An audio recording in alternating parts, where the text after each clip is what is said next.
Hoje o Zaqueu Barros, o nosso Zaqueu Barros, vai contar a sua história de vida, né?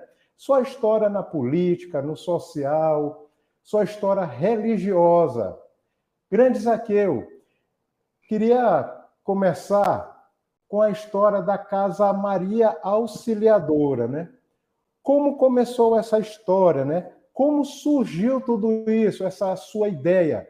Então, olha só, eu sou pastor, né? Sou capelão da saúde, e como capelão eu fui chamado para participar de um grupo, né? Uma equipe multidisciplinar com profissionais da área da saúde, ali no Hospital de Câncer do Maranhão, o antigo Hospital Geral, ali na Madre Deus. E ali eu tive contato com um sem número de pessoas que vêm do interior do estado e que elas tinham muita dificuldade com esse acolhimento aqui em São Luís, né? Algumas ficavam ali na frente do hospital, na praça, outras ali pelos corredores, então uma situação sempre assim, muito difícil. E olhando a situação daquelas pessoas, foi que então surgiu, né? Nasceu no meu coração o desejo de ter uma casa para dar acolhimento a essas pessoas. Aí eu, obviamente, como um pastor, eu não estava na liderança de nenhuma igreja importante, estava só atuando ali na capelania, eu, obviamente, não tinha essa condição de conseguir uma casa sozinho e botar para funcionar. Foi aí, então, que eu pedi a ajuda de Deus, né? E Deus colocou no meu coração que eu deveria fazer um grupo no WhatsApp de alguns amigos. Eu consegui ali 15 amigos no WhatsApp, gente que acompanha a minha trajetória. E aí, então, esse pessoal decidiu a dar uma força, a gente se rateou, se cotizou ali, e a gente começou, então, a pagar o aluguel de uma casa bem próximo do Hospital de Câncer. As pessoas saíam ali do hospital, já estavam ali com acesso próximo para não ter que tomar ônibus ou um transporte para ir para mais longe. Essa foi a ideia e assim, de fato, aconteceu. E aí a gente começou, então, a acolher essas pessoas que vinham aí do interior do estado do Maranhão, principalmente pessoas com muito baixo poder aquisitivo e que realmente tinham grande dificuldade de se manter aqui. E aí, então, eu fiz uma parceria lá com o hospital, com a assistência social do hospital, para que eles fizessem essa triagem desse pessoal, para que ficassem lá conosco na nossa casa de apoio Maria Auxiliadora. E esses 15 amigos até hoje fazem parte? Não, nem todos. Tem alguns que, acho que a maioria, com o tempo, a pessoa cansa um pouco, né? Não sei como é que funciona isso, mas todo mundo que mexe com essa questão do social, geralmente não é todo mundo que fica o tempo todo. Agora, tem alguns realmente que são ali fiéis e que não abrem mão de estar ali junto ajudando.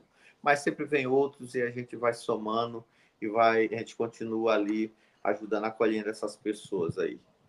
Qual foi o ano, Zaqueu, que começou tudo isso? O ano, assim. Tem mais ou menos, Pedro Paulo, uns 8 anos que a gente já está lá operando, né? Então, é um bom 8 tempo, né? Que a anos. gente está lá na ativa, atuando. A princípio, a gente tinha condição, inclusive, melhor de estar numa casa bem maior. Depois de um tempo, a gente teve dificuldade com questão de aluguel e manutenção, enfim, era uma casa bem grande. A gente acabou tendo que migrar para uma casa bem menor, só que um pouco mais perto do hospital. Então, nesse sentido, ficou mais fácil, porque é praticamente em frente ali já o SPA do hospital, onde a casa está funcionando, e aí já tem esse período já de uns 8 anos. Nesse período aí desses 8 anos, nós temos aí em torno de mais de 12 mil acolhimentos, né? E alguém pode pensar, como é que vocês sabem disso? É porque a gente tem uma média diária, né? Tem uma média diária e a gente então calcula pelo tempo que a gente está ali nessa média diária, dá em torno de, acho que mais de 12 mil acolhimentos. Uma coisa importante que é bom as pessoas saberem é que quem faz essa triagem para identificar aqueles que realmente estão em maior vulnerabilidade, têm maior necessidade, é a assistência social do hospital. Eles fazem essa triagem lá e identificando a necessidade extrema de alguém ou de um paciente, né? Ou às vezes, né? Às vezes o paciente está internado, mas o acompanhante precisa de acolhimento, então eles fazem essa triagem lá, mandam um encaminhamento lá para a casa de apoio, geralmente ligam antes para saber como é que está, se tem vaga e tudo, e aí a gente vai acolhendo dentro dessa parceria aí com a assistência social do Hospital de Câncer do Maranhão. Então, os médicos, enfermeiros, todos são também lá do antigo Hospital Geral? Ou vocês contam com... Lá tem uma equipe multidisciplinar, né, multidisciplinar, que ela atua com, como é que eu chamo? É uma enfermaria, isso mesmo, é uma enfermaria de cuidados paliativos, né? E nessa enfermaria de cuidados paliativos tem todos os profissionais da saúde. Aí, na época, quando eu entrei, estavam precisando de um capelão para compor, né, a equipe. Aí eu fui para lá. Não estou hoje mais, não, o Pedro Paulo. Eu já saí de lá já faz um tempo também, mas foi um período muito bom, onde nasceu o desejo no coração de ter a casa de apoio. Agora, a casa de apoio não. A casa de apoio é uma iniciativa minha, né? Iniciativa nossa, e por conta disso a gente está ali e ela não vai parar. Apesar da gente não ter assim, aquele apoio de governo, apoio do poder público, mas a gente tem uma decisão no coração de que, independentemente disso, a gente vai continuar acolhendo essas pessoas ali. Para quem quiser ajudar, qual é o WhatsApp, o número aí de telefone? Mas, se alguém que está ouvindo agora tiver interesse, é só fazer contato comigo que eu passo para a pessoa. Se você quiser colocar o número aí, né, o 9962-8716, é bom. Tem como colocar aí, ô Pedro Paulo? Vamos já colocar o número na tela aqui. A produção já está se virando para isso aí. Isso. Grande Zaqueu, você falou agora há pouco que é pastor, não é isso? Foi capelão. Ou é capelão ainda? Na verdade, tanto o pastor quanto o capelão é para o resto da vida, né? Não tem como parar, como deixar de ser, né? O pastor é por uma ordenação para você ir para o ministério pastoral, né? E aí eu sou da Ordem de Pastores Batistas do Brasil, seção Maranhão, né? E sou capelão por uma questão de ter me qualificado para isso e de já ter atuado efetivamente. Foi um período que durou, acho que quase 4 anos, o período que eu atuei assim no hospital, na clínica de cuidados paliativos ali do Hospital de Câncer do Maranhão. Foi um período grande, um período bom, um período de muito aprendizado, um período onde eu senti de perto, diariamente, né, o sofrimento e a luta que as pessoas, esse enfrentamento pela vida das pessoas que sofrem, né, de câncer e precisam tratar. E ali você vê que na maioria esmagadora, gente que realmente não tem condição quase nenhuma, inclusive de se manter aqui em São Luís. E geralmente, né, a maioria são pessoas que já descobrem o câncer, já às vezes em estágio bem avançado. Não sei se é a maioria, mas muitos em estágio muito avançado. Principalmente aqueles que moram nos rincões bem distantes do interior do estado, né, zona rural, geralmente são pessoas muito pobrezinhas e sentem uma dor, sentem um problema, adoece, tomam um chá, não sei o quê e tal, e vão. Quando realmente vão descobrir, geralmente a coisa já está bem avançada. Então, é um público muito carente, e foi uma experiência muito boa esse período que eu passei ali, sentindo de perto o sofrimento de um público muito variado, que tinha índio, quilombola, gente lavrador, gente da zona rural. Então, era gente de um público muito diverso e com religiões diferenciadas. Isso é mais um detalhe que a gente poderia falar. Isso é importante, viu, Zaqueu? Isso é importante. É importante, né? Porque você lida ali com um público que é de várias religiões, né? Então, você tem ali da matriz africana, você tem das religiões de matriz africana, você tem os católicos, você tem os espíritas, você tem os evangélicos, né, que se dividem em várias denominações, e ali durante aquele período, né, de 4 anos, eu consegui, inclusive, perceber como tem diferença da forma como as pessoas fazem esse enfrentamento, né? Como é que o COP, a gente chama tecnicamente ou cientificamente falando, né? Como é que elas usam COP, o CRE espiritual dela, o COP é religioso espiritual dela. Então, a gente percebe que de religião para religião, de experiência para experiência, vai mudando. E quando chega lá naquela hora, você percebe que nem todo mundo, mesmo independentemente da religião, nem todo mundo está preparado para esse enfrentamento. Então, são experiências que a gente teve ali também, que são experiências que marcaram e me fizeram crescer muito aí na minha vida. Zaqueu, e o ser político, né? Esse insight do político, quando também surgiu isso aí dentro de você? Foi para ajudar a Casa Maria Auxiliadora ou não? Vem de dentro mesmo? Não. Na verdade, não tem, a princípio, não tem nada a ver com a Casa de Apoio Maria Auxiliadora, essa questão da minha militância política, não tem nada a ver, não. É uma coisa antiga, porque desde muito cedo eu percebi que só tem esse instrumento para a gente fazer intervenção nas questões da sociedade, no sentido de melhorar o bem-estar da população, especialmente a população mais carente, como é o caso desses que estão nesse enfrentamento que eu acabei de colocar em relativo ao tratamento do câncer. Isso é só uma faceta do todo, porque quando você vai olhar para N outras questões da vida comum, as pessoas passam por terríveis enfrentamentos, terríveis sofrimentos e precisam da mão estendida, né, do poder público para ajudar. E como eu percebi muito cedo que o único meio que nós temos para que realmente você faça essas intervenções de forma institucional, poder público, é através da política, então foi aí que eu comecei a me interessar e venho militando, tentando e esperando que, se for da vontade de Deus, né, eu espero, um dia a gente consiga fazer alguma coisa também nessa área. Até hoje não foi possível, mas isso nunca me impediu de me esforçar e fazer aquilo que eu posso fazer enquanto cidadão. Né? Então, desculpa aí, a outra forma seria essa questão do que nós podemos fazer como cidadão, independentemente do poder público. Então, como eu não sou constituído para fazer alguma coisa enquanto um agente público, eu vou fazendo aí enquanto um cidadão comum, como tantos outros. Eu sei que toda pessoa de boa vontade, toda pessoa de bem, toda pessoa que tem um coração de carne, né? A Bíblia diz que tem uns que têm um coração de carne, pode ser que tem outros que têm um coração de pedra, né?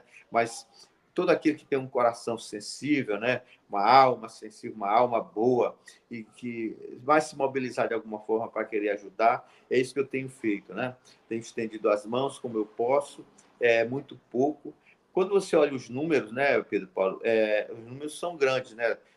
Em torno de 12 mil acolhimentos em 8 anos, então os números são grandes, mas eu não sei por que, meu amigo, todos os dias quando eu olho para o tamanho da dificuldade que as pessoas têm e o pouquinho que a gente consegue fazer, eu penso que é muito pouco ainda e que a gente precisa fazer muito mais ainda. E se um dia Deus me der essa oportunidade, né, como alguém sendo constituído para isso, na questão do poder público, eu quero me esforçar muito mais ainda e fazer muito mais do que eu já estou fazendo agora, né? Mas isso é uma questão que a gente vai continuar trabalhando aí também e no momento certo, dentro do que a legislação permite, a gente vai se posicionando, tá bom, meu irmão?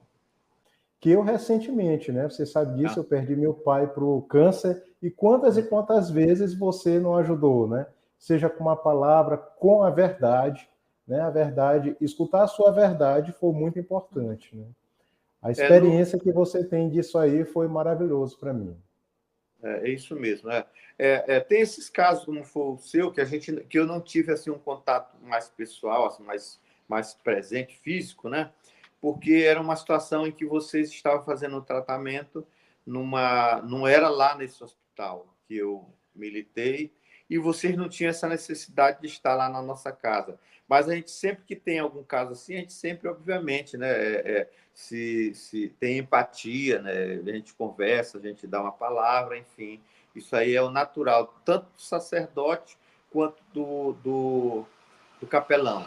Né? Agora, já esse povo, né, esse público que vem do interior do estado e que fica na casa, esse não, a gente tem mais contato. Meu amigo, são tantas histórias que só os testemunhais, só as histórias só os casos, só as situações que a gente passa ali, que a gente acompanha, a gente ficaria o dia inteiro falando sobre tudo, e são 8 anos com histórias, né? Algumas histórias muito belas, né? De pessoas que são realmente recuperadas, se tratam e tudo, mas também muitas histórias tristes de pessoas que são abatidas por essa doença tão terrível, né? Que é o câncer.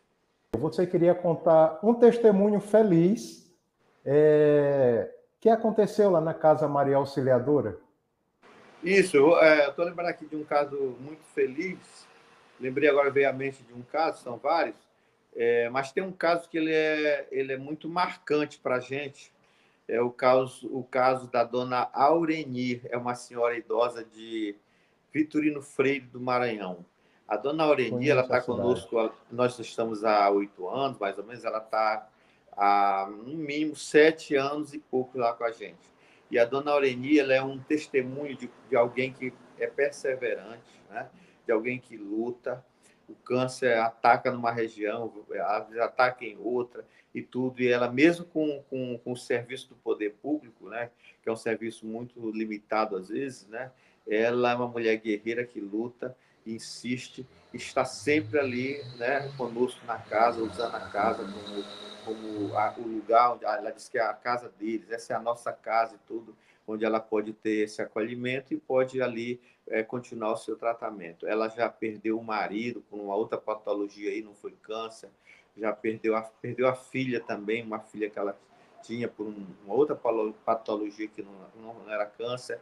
Essa filha deixou alguns netos e ela, então, é uma mulher que cuidou do marido, mesmo fazendo tratamento, né, até o último momento da vida dele, ajudou a filha, esteve com a filha até o momento que Deus permitiu que ela também não estivesse mais entre nós.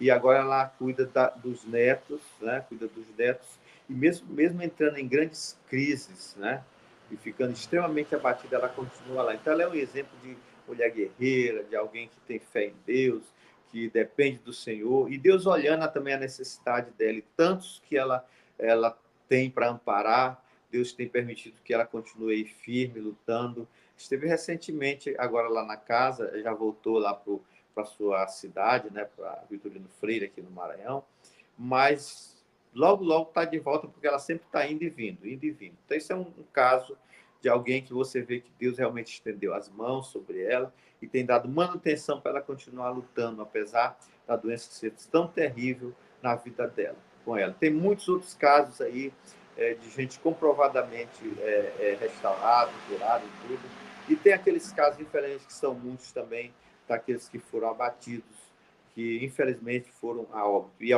muitos deles também, é verdade, em condições muito difíceis, por conta de que o sistema, o poder público realmente tem dificuldade com isso. Apesar de nós acreditarmos que tem a condição de dar algo melhor, mas por algum motivo eles não dão. Eu espero que um dia eu tome conhecimento mais profundamente sobre isso e que eu esteja inserido em alguma situação que eu também possa interferir para que isso melhore.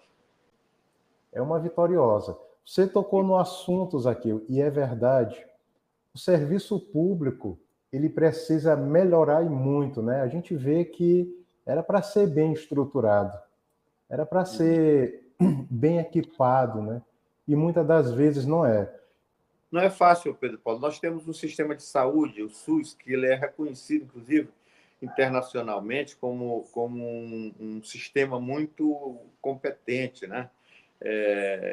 De fato, o sistema até que pode ser, mas na hora dele operar mesmo, na hora de ir lá na ponta, para segurar a onda, vamos dizer assim, a grande massa de pessoas pobres que passam por necessidade na área da saúde e precisam de ajuda, né, precisam de assistência, isso nem sempre chega, nem sempre ocorre. E essa é a minha experiência nesse período que eu estive, e que eu estou, melhor dizendo, ajudando, acolhendo pessoas que tratam câncer, eu percebo claramente, nitidamente, que o sistema precisa realmente ter uma gestão melhor, os recursos precisam ser melhor aplicados. Nós sabemos que recursos talvez nem seja o maior problema, apesar de que a classe política sempre diz que o problema é recurso, é dinheiro, é não sei o quê. Isso é uma narrativa da classe política para, de alguma forma, justificar que não está fazendo a coisa bem feita. Mas a grande população sabe que nosso problema ele não chega a ser problema de dinheiro, não chega a ser problema de recurso. O grande problema parece que ele está mais na gestão desses recursos. Parece que falta assim, um pouco mais de probidade, mais honestidade, mas eu não diria competência, porque eu também não posso acreditar que esse povo todo não tenha competência. Eu acho que até que tem competência. Talvez falta mais probidade, né?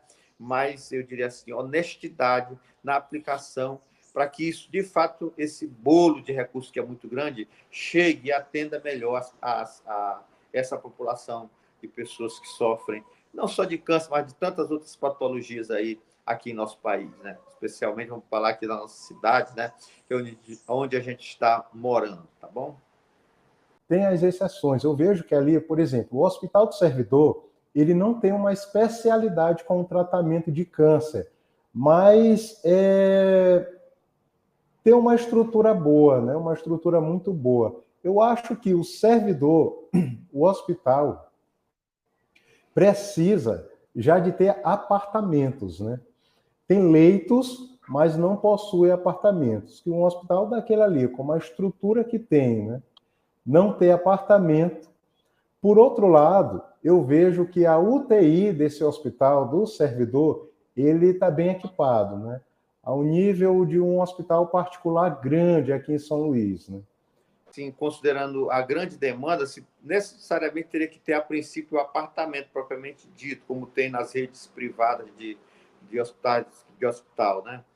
Bom você falar isso aí. Mas pelo menos que tivesse mais oferta nas enfermarias, né? E eu não sei esse hospital que você está falando, do hospital servidor estadual, o servidor estadual, eu conheço, eu sei, inclusive eu uso a estrutura desse hospital, a minha esposa é servidora pública e eu acabo como dependente usando. Eu não tenho do que reclamar, realmente é muito bom. A não ser algum exame, alguma coisa assim muito mais complexa, que demora um pouco e tudo, mas sempre que se precisa, o atendimento ele realmente é um atendimento muito bom. Eu tenho que reconhecer isso, né?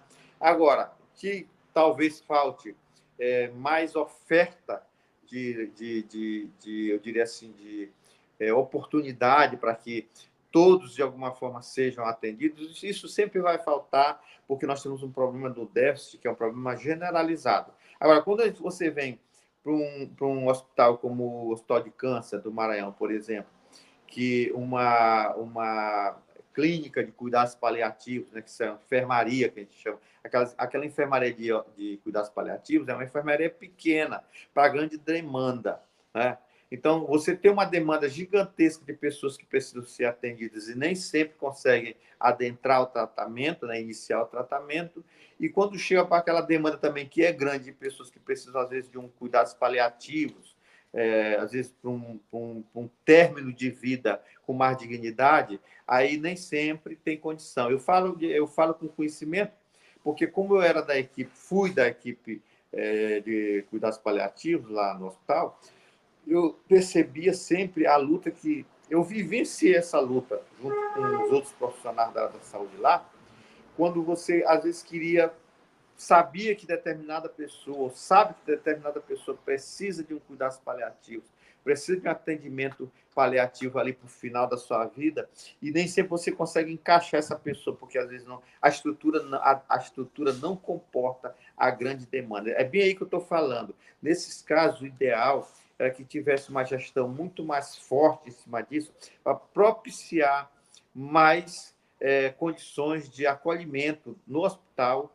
nem que fosse nas enfermarias mesmo, né? Porque se fosse pensar em leito, por exemplo, em leito não, em quarto ou apartamento, melhor dizendo, já ficaria um pouco mais complicado, né? A demanda é grande e você não teria. Se você já não está atendendo bem nem nas enfermarias, dificilmente iria atender em quartos, eu diria assim, apartamentos. Então, eu acho que precisa ter, para começar e debelar um pouquinho mais essa grande demanda reprimida, tem que ter mais enfermarias com condições de receber. E lá a enfermaria recebe muito bem. Pena que não recebe todo esse público que precisa tanto. E alguns, às vezes, ô Pedro Paulo, são mandados para casa. De, ó, está aqui sua medicação, está aqui não sei o que e tal, tal. Você tem que dar paliativos, mas vai para casa. Aí você sabe o que acontece com uma pessoa que está assim, um paciente que está assim, mesmo que você dê a medicação para ele, o que vai acontecer com ele lá na casa dele, né? Então, infelizmente, muitos vêm a óbito e alguns em grande sofrimento, infelizmente.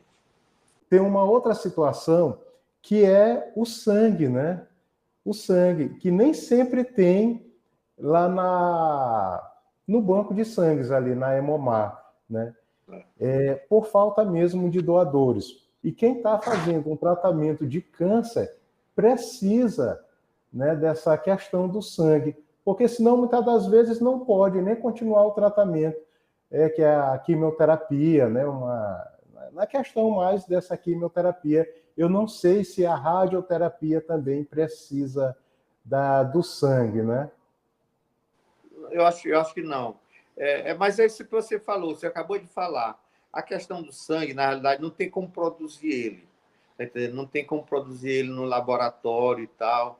Isso aí não tem jeito. Foi Deus que criou essa máquina nossa aqui, né, humana, para criar, para produzir. Então, aí já é uma questão, Pedro Paulo, que vai depender muito da sensibilidade, né, de cada um e da capacidade que algumas instituições têm de realmente buscar mobilização para que haja mais doadores. Não tem outro jeito, amigo. É igual que eu falei, eu quero fazer uma interferência no setor público e eu quero ajudar no setor público a debelar algumas questões. Não tem outro caminho, né? O instrumento é a política.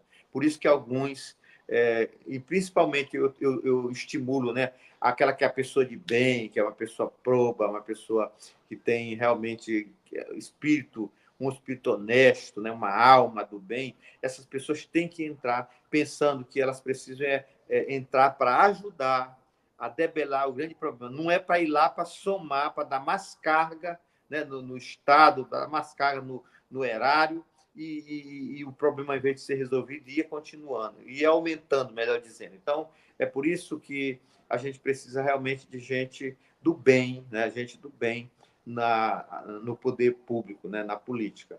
E essa outra questão, quem sabe a gente não pode até ajudar, né, Pedro Paulo, de alguma forma, se envolvendo mais, para que mais pessoas ajudem com essa questão da doação, né? Porque só tem esse jeito, né? Só tem esse jeito. Mobilização de todo mundo, de quem puder, de quem tiver condição, para realmente ter mais bolsa de sangue para ajudar as pessoas quando elas estão precisando. Quem sabe, né, alguém que entre aí para a política, né? Alguém que pegue um mandato, né? Não faça um estudo melhor sobre quais alternativas, né, nós poderíamos ter para ir para esse enfrentamento relativo a essa grande demanda de sangue, né, na rede pública e na rede privada de saúde, né?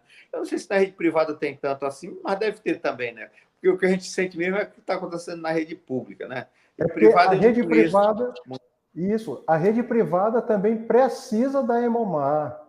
Isso é coisa que vai envolver, Pedro Paulo, precisa envolver tanto o poder, eu diria assim, o poder executivo municipal, o poder executivo estadual e o poder executivo federal também, né? Agora, tem os deputados, né, tanto estadual, tem os vereadores, deputados, e tem os federais também, e os senadores, que eles podem fazer, sim, podem fazer emenda parlamentar, né, destinadas para isso, né? O grande problema aqui, Pedro Paulo, parece que está na questão de como esses recursos são gerenciados, eles são geridos, né? Então, é bem aí que está o grande problema. Nós precisamos de um choque de sal e de luz na política nacional. Então, Jesus Cristo disse que os discípulos deles, eles são o sal e a luz do mundo. Então, se tem alguém que tem sal e tem luz para salgar o que está querendo apodrecer, o que está apodrecendo, e iluminar onde há esse mundo de trevas, né, que realmente enclausura a nossa sociedade, desse caos, necessidade terrível, eu diria assim, até sem necessidade, porque, de fato, tem como chegar, tem como melhorar. Então, o que está faltando realmente é mais sal e mais luz, né? Para salgar e iluminar mais essa questão também da política, para que as pessoas, de fato, percebam, sintam, né, a ação, o braço, né, do poder público chegando lá. Então, se tiver isso, Pedro Paulo, uma IMOMA dessa aí, com um engajamento do governo estadual, pode resolver. O engajamento de parlamentares, da bancada de parlamentares, vamos pensar aqui do federal, lá no Congresso Nacional, tem como resolver essa estrutura para que realmente ocorra. O problema é que cada um cuidando do seu latifúndio, vendo ali seu reduto eleitoral, aquela coisa toda, e também seus negócios, né? Porque a grande maioria transforma essa política no negócio e aí não tem como realmente cuidar da grande massa sofrida da nossa população. É isso aí. A política hoje virou investimento, né? Investimento egoísta, para si só. Na realidade, de alguma forma, sempre foi, né? Um negócio de algumas famílias, negócio de alguns grupos, né? Que o ali começa pequeno e tal, aí vai e tal, e aquilo é um negócio, tá entendendo? Parece que quando o cara assume o cargo, ele esquece que o cargo não é dele. O cargo é um cargo público e, por ser um cargo público, ele é do povo, tá ali para estar a serviço do povo. O cara diz, não, eu não quero saber de povo. Aí eu quero saber dos meus interesses. Aí vai virar aquele negócio e pronto, e acabou a história. É sempre assim que tem ocorrido, né? Infelizmente. Vamos pedir a Deus que ele levante mais pessoas que tenham um outro pensamento, um outro norte, né? Uma outra perspectiva e que assumam um cargo público olhando para o cidadão como sendo seu patrão. Não como ele sendo o patrão, o dono da situação. Quem é o dono da situação é o povo, é o cidadão. Esse é que paga o salário de todo mundo, mas parece que não é. Paga, mas na hora que quem manda e quem faz é o empregado. O empregado não tinha que gritar alto, falar alto. Quem tem que falar alto é o povo, é o cidadão, que é quem banca.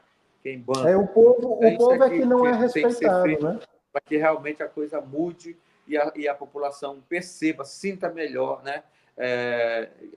Em face a esses enfrentamentos, uma resposta mais efetiva.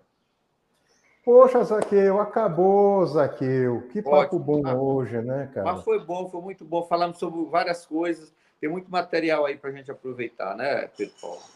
Com certeza, meu irmão. E só para consolidar ainda mais, para quem quiser ajudar aí a Casa Maria Auxiliadora, o número está aí na tela, tá? É o 98. Isso, está bem aí, ó. 989 pode falar. 8716. Isso. Nesse telefone, a pessoa pode, inclusive, falar no WhatsApp, porque às vezes ligando, nem sempre eu estou atendendo, porque às vezes não está comigo, às vezes está no silencioso, às vezes eu não ouço. Mas se botar lá no WhatsApp, eu vou olhar lá a mensagem, a pessoa se identifica, tá entendendo? Fala do que é, que a comunicação flui melhor. O WhatsApp é uma bênção, né, Pedro Paulo? É uma bênção, graças a Deus. Zaqueu, muito obrigado mais uma vez. Né? Mais um podcast, Pode Crer. Né? E a gente só agradece a Deus por esse projeto, né? Está crescendo. E tenha certeza que vai crescer ainda mais, né? Porque Deus já colocou aí a mãozona dele, né? Esse é o nosso tubarão. O tubarão maior do Pode Crer é o nosso Senhor, tá bom? Isso. Nosso grande Deus. É isso aí, estamos juntos, né? Vamos para frente aí. E que bom que a gente está aqui interagindo através do Pode Crer Podcast. Pode Crer Podcast. Amém, meu irmão. E até o próximo Pode Crer. Valeu, Zaqueu. Um abraço. Valeu, Pedro Paulo. Tamo junto.